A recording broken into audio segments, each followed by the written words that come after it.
Hello everyone. Hello, this is 15 मार्च 2022। आज है Tuesday. देखते हैं द हिंदू न्यूज़पेपर में हमारे एग्ज़ाम के लिए क्या इम्पोर्टेंट है। सिर्फ एग्ज़ाम के लिए पढ़ेंगे, कचरा बिल्कुल नहीं पढ़ेंगे। बस बने रहिए मेरे साथ, 15 से 20 मिनट आपका पूरा करंट अफेयर्स और द हिंदू अच्छे से प्रिपेयर हो जाएगा। इसमें मैं जोग्राफिकल लोकेशंस भी लेने वाला हूँ, मैपिंग करेंगे, कुछ इंपॉर्टेंट एडिशनल नॉलेज भी इसमें आपको दी जाएगी जो कि आपकी कंसेप्चुअल अंडरस्टैंडिंग को बिल्डअप करेगी और आपको आखिर एग्जाम के दिन वो काम आ जाएगा। तो देखते हैं first article, retail inflation climbs to 6.07%। तो अभी इस न्यूज़ में क्या है कि बस एक प्रोजेक्शन दिया है। अभी तो आरबीआई ने प्रोजेक्ट किया है कि अगले साल जब आने वाला है ये इन्फ्लेशन, इन्फ्लेशन मतलब महंगाई, तो ये 4.5% इतनी होगी। लेकिन अभी का जो इन्फ्लेशन का ट्रेंड है, अभी इस महीने का जब डेटा आया तो वहाँ पर वो पता चला कि ये तो 6.07% है। अगर आप ये ट्रेंड देखें तो फरवरी 2020 में इसको करीब 6.58 था, फिर फरवरी 2021 में ये गिरा अराउंड 4 या 5 के बीच में, जो भी नॉर्मल या फिर आइडियल प्रोजेक्शंस होते हैं उसमें था। और अभी फरवरी 2020 में ये और बढ़ रहा है क्योंकि यूक्रेन रशिया का क्राइसिस का इफेक्ट है। तो इस न्यूज़ में हमारे लिए क्या इंपॉर्टेंट है कि कंज्यूमर प्राइस इंडेक्स और होलसेल प्राइस इंडेक्स ये क्या होता है एग्जैक्टली तो ये देखते हैं।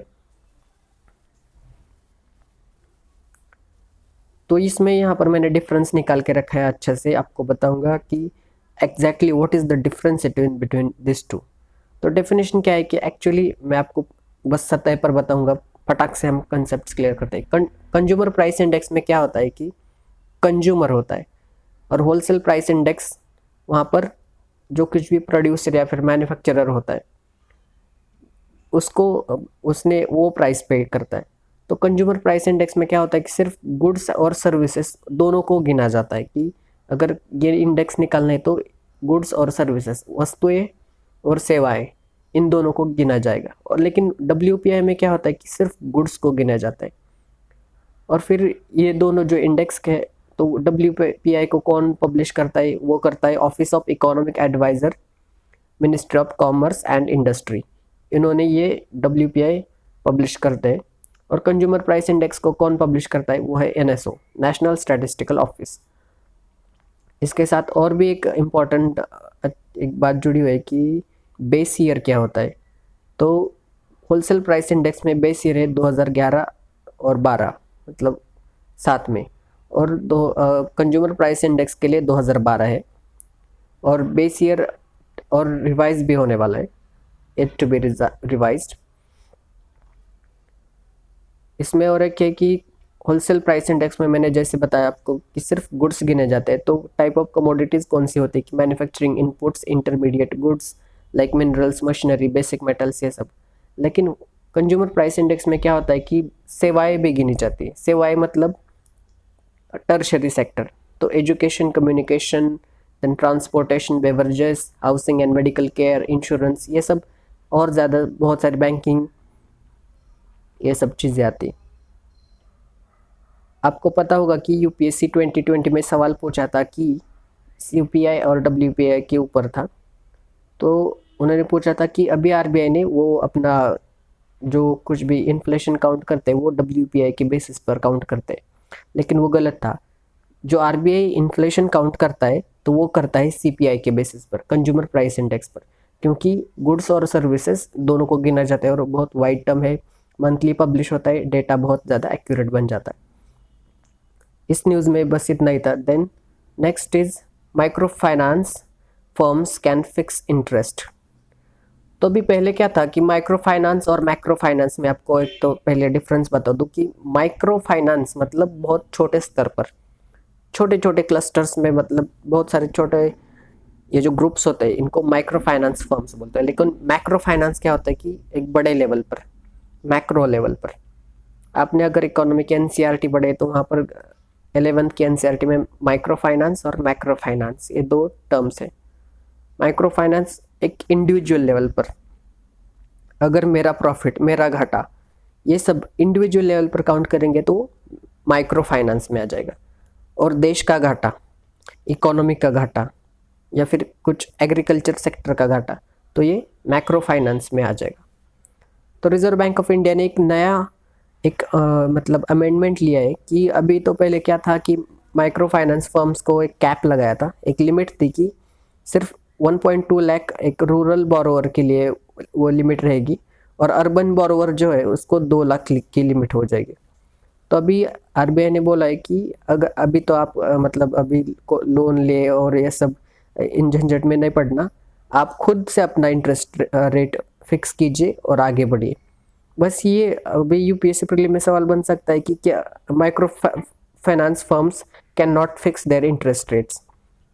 तो पहले ऐसा था, ये 1 साल पहले ये स्टेटमेंट सही था, लेकिन आज ये स्टेटमेंट गलत है क्योंकि आरबीआई ने उनको अलाउ कर दिया है कि वो अपना इंटरेस्ट रेट फिक्स कर सकते हैं। द नेक्स्ट इंपॉर्टेंट न्यूज़ इधर कोने में, Ukraine Russia to resume talks. इसको पेज 11 पे और देखेंगे, बस नाम से पता चल रहा होगा वो टॉक्स का, वो फिर रिज्यूम करने वाले टॉक्स को। देखिए अभी बहुत सारे एक मतलब बहुत सारे मैंने न्यूज़पेपर वाली ये सब यूट्यूबर्स डालते हैं, ये बहुत सारी एक इररिलेवेंट न्यूज़ को भी आपके मतलब दिन के दिनचर्या में घुसा देंगे।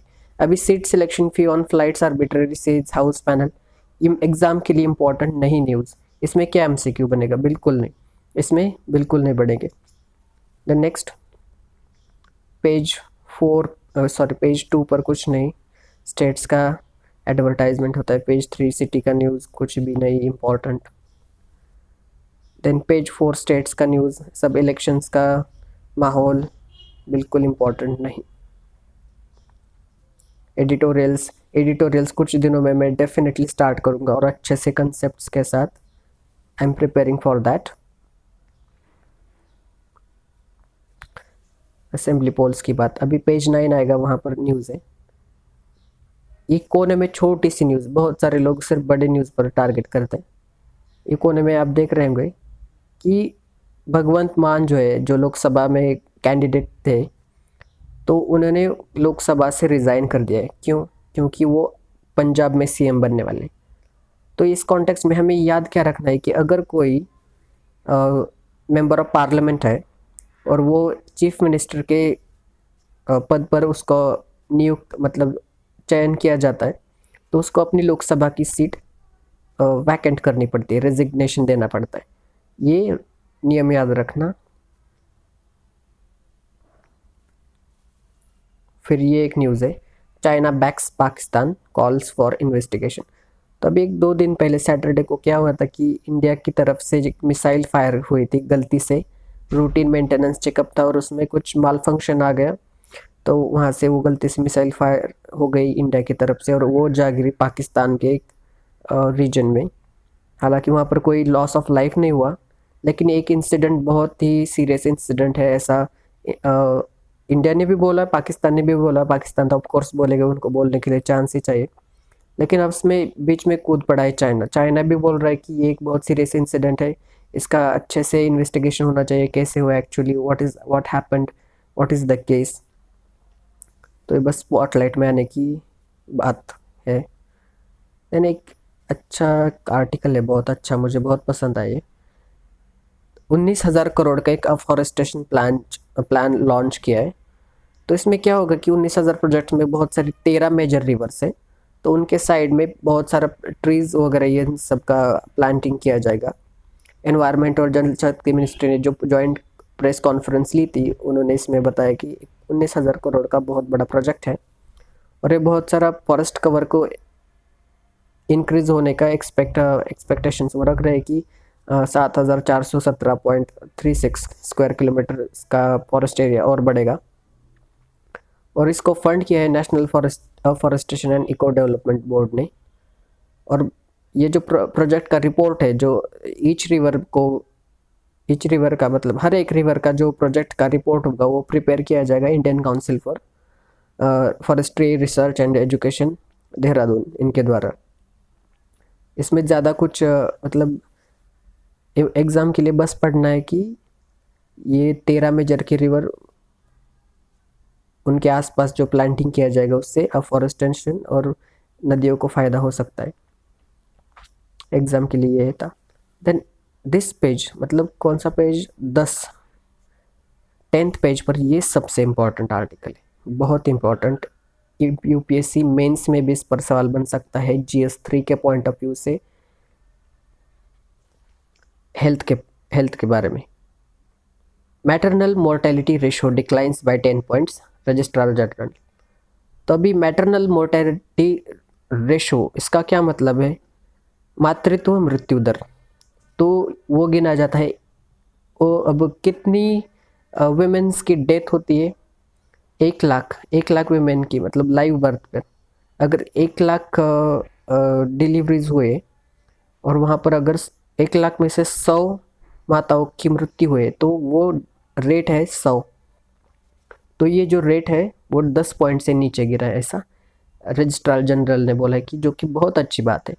एक इंडिया है जो अपने India is on verge of achieving national health policy target. India अपने रास्ते पर है कि नेशनल हेल्थ पॉलिसी का उन्होंने जो भी टारगेट रखा है वो जल्द ही हम अचीव कर लेंगे। तो ये जो रेट है वो डिक्लाइन हुआ है 2016 से 18 के बीच में, ये 113 था, और लेकिन अभी 2017 से 19 के बीच में इसका ये रेट आया है 103 पे, मतलब 8.8% का डिक्लाइन है। ये बहुत अच्छी बात है और हम सस्टेनेबल डेवलपमेंट गोल्स को लेके बहुत उसको आगे बढ़ रहे। अभी 2020 तक हमारा टारगेट है कि इस रेट को 100 तक लाया जाए, मतलब सिर्फ 1 लाख अगर वेमेंस की डिलीवरीज हुई है तो उनकी डेथ सिर्फ उनमें से 100 होगी। हालांकि ये भी बहुत ही बड़ा नंबर है, डेथ्स वगैरह ये सब कुछ अच्छी बात नहीं है। और सस्टेनेबल डेवलपमेंट्स की बात हुई है तो मैं आपको बता दूं कि आपके लिए इंफॉर्मेशन निकाल के रखिए। ये जो 17 सस्टेनेबल डेवलपमेंट गोल्स होते हैं, ये किसने बनाए? ये गोल्स है 17 इंटरलिंक ग्लोबल गोल्स है। ये बनाए यूनाइटेड नेशन जनरल असेंबली ने 2015 में, और 2030 तक इनको अचीव करने का इरादा है। तो इस 17 गोल्स में क्या है, अभी ज़रा गोल्स पढ़ते हैं, बहुत इंपॉर्टेंट है। कोई भी इम्पोर्टेंट यूपीएससी का मेंस में सवाल आया तो आप कंक्लूजन को दे सकते हैं। अभी देखिए कि मैटरनल मोर्टेलिटी रेशो पर अगर आपसे सवाल पूछा जाए तो अगर आप इंट्रोडक्शन दे सकते हैं कि चलो अभी रजिस्ट्रार जनरल के मुताबिक उन्होंने कहा है कि 8.8% का डिक्लाइन हुआ है 2016 से 18 में, ये रेट था 113, और 2017 से 19 में ये रेट आया 103 पे, 10 पॉइंट से गिरा है। ये इंट्रोडक्शन में डेटा अगर आप देंगे तो आप, वो एग्जामिनर जो है उनको पता चलेगा कि यार ये इसने डेटा दिया है, बहुत अच्छा स्टडी है इसका।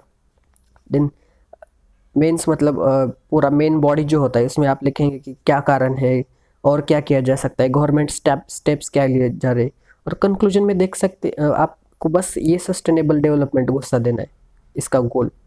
तब कौन सा गोल इसका है? Third goal, good health and wellbeing. तो आप देख सकते हैं कि अगर आपको बस कंक्लूजन में ये लिखना है कि if we implement all about the steps then we are very near to achieve our sustainable development goal number 3, that is good health and well-being। तो कंक्लूजन में भी एक बहुत अलग इंप्रेशन पड़ेगा कि यार इसको सस्टेनेबल डेवलपमेंट गोल्स मालूम है, और वो भी एग्जैक्ट। तो आप इस वीडियो को पॉज करके 17 गोल्स पढ़ लीजिए।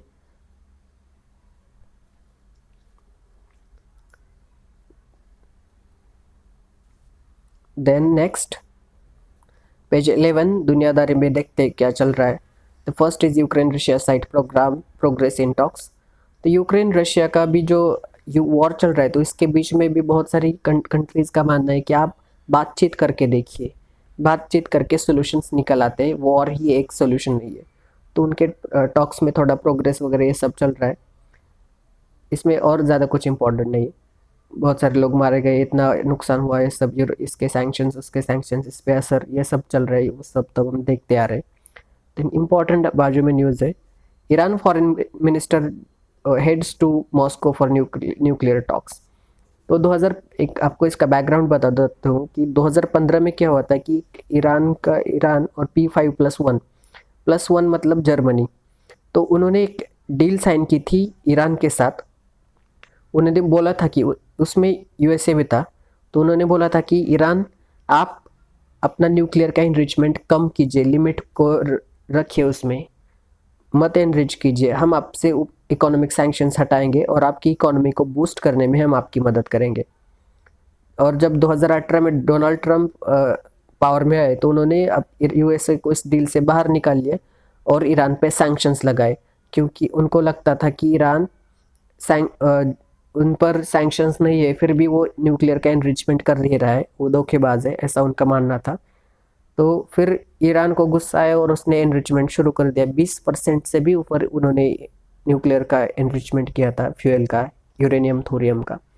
तभी इसमें अब जब रशिया पे सैंक्शंस लगाए तो रशिया क्या बोल रहा है कि हम न्यूक्लियर टॉक्स को आगे बढ़ाने में आपकी मदद करेंगे, लेकिन आप गारंटी दीजिए कि इसका असर रशिया और ईरान के रिलेशंस पर नहीं पड़ेगा, हमसे सैंक्शंस हटाए जाएंगे। तो इसी चीज़ को सब बातचीत करने के लिए ईरान के फॉरेन मिनिस्टर मॉस्को जाने वाले हैं न्यूक्लियर टॉक्स के बारे में बात करने के लिए। ये जो डील थी इसका बहुत लैंडमार्क नाम है joint comprehensive plan of action, ये नाम याद रखना। इस न्यूज़ पर हमने अपना थंबनेल बनाया आज का, Russia is seeking Chinese military add. तो ये सच बात नहीं है, लेकिन एक मिसकंसेप्शन है या फिर डिसइंफॉर्मेशन है, ऐसा लगता है बीजिंग को। तो यूएस ने एक डिसइंफॉर्मेशन फैलाई है कि क्या रशिया हमसे मदद लेने वाला है, लेकिन ऐसी कोई बात नहीं है। रशिया के पास उनके अपना डिफेंस है, वो अच्छे से अपने आप लड़ सकते हैं और हम उन्हें कोई मिलिट्री एड नहीं देनी। ये न्यूज़ में है, बस इतना ही न्यूज़ में था।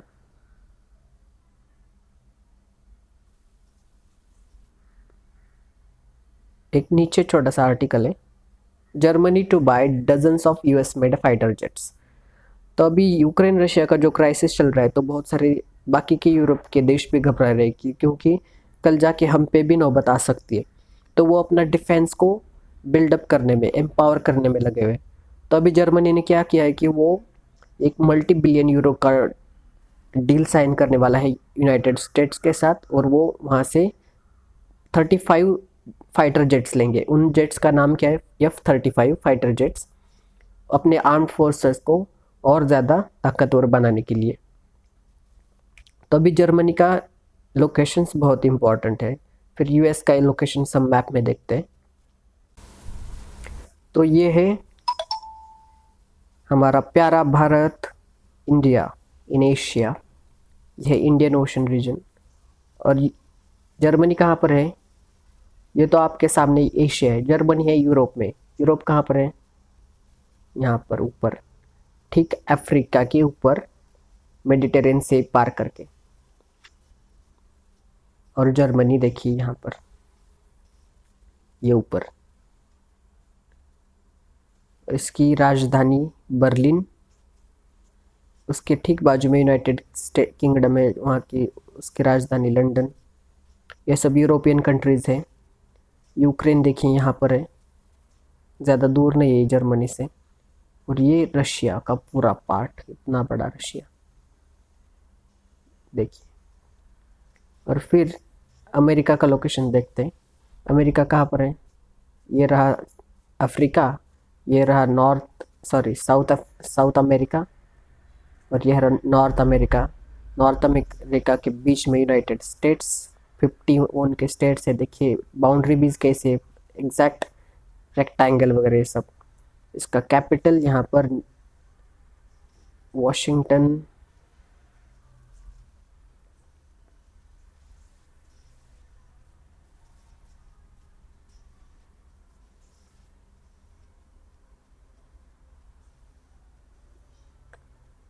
That's okay, United states.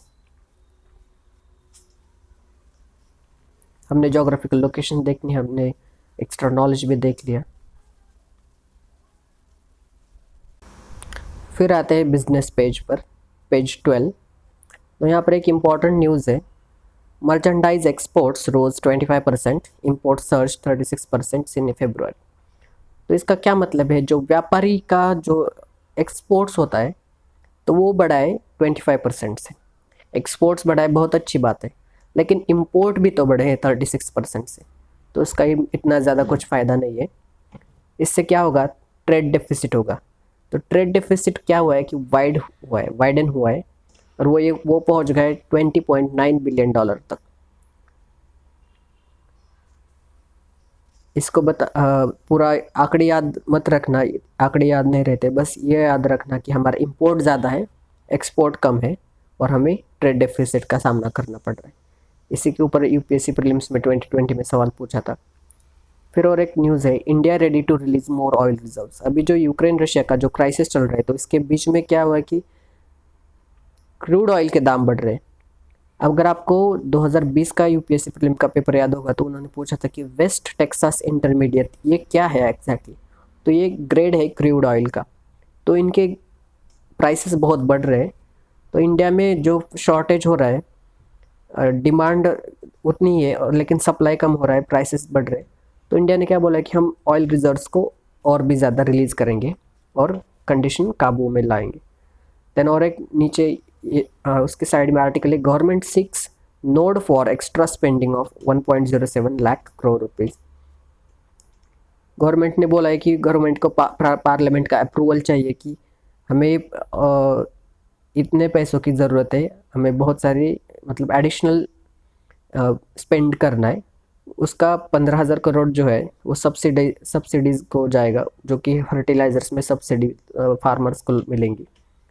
और उसमें 4,950 करोड़ 4,950 करोड़ का वो हम national bank for financing infrastructure and development, उसका रिकैपिटलाइजेशन किया जाएगा। Public sector general insurance companies का भी रिकैपिटलाइजेशन किया जाएगा। उसके लिए हमें इतना पैसा ज़रूरी है, इसलिए सिर्फ पार्लियामेंट में बात की थी।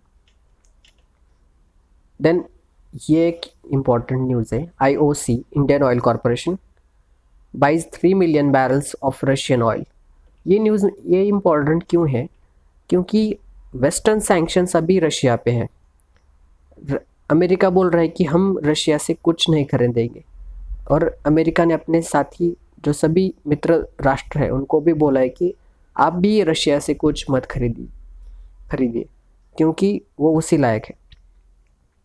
तो अभी इंडिया ने जो फैसला लिया है कि जो 3 मिलियन बैरल्स का वो रशियन ऑयल इंपोर्ट करेगा, तो इंडिया पर क्या असर पड़ेगा? क्या अमेरिका और इंडिया के रिलेशंस पर इफ़ेक्ट पड़ेगा? ये सब बात देखने वाले हैं आगे, इस पर आर्टिकल आ जाएंगे। फिर है स्पोर्ट्स पेज में कुछ इम्पोर्टेंट नहीं, बस किसी ने ट्रॉफी जीती, कोई खुश है, कोई दुखी है, ये सब चलता रहता है, हमारे एग्ज़ाम के लिए इम्पोर्टेंट नहीं है। एक्सप्लेनर एक पेज आता है, इसको भी मैं थोड़े दिन बाद एक डेफिनेटली वो करूँगा। इसमें कुछ नहीं है, अगर आप ऊपर का भी पूरा अच्छे से पढ़ेंगे तो आपको डेफिनेटली समझ आएगा।